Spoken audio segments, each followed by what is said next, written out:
Okay guys, ito meron tayong comparison sa dalawang power saver, no?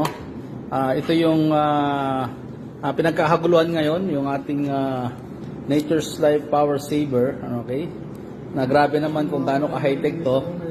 At ito yung yung mga nabibili po no sa online o whatsoever kung saan galing yan. So pakita natin kung gaano ka legit yung pinagkakaguluhan ngayon na power saver, no?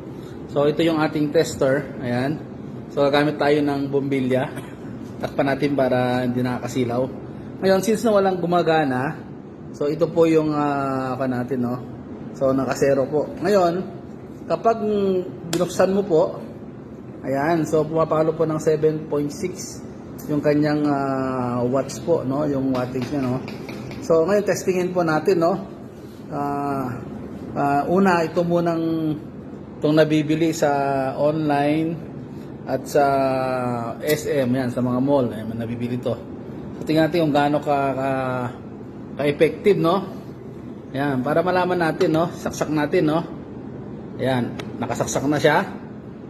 From 7.6 naging 8.0, 8.1. So instead na bumaba, tumaas pa. Ano? Ayan, so ngayon, pakitanggal nga.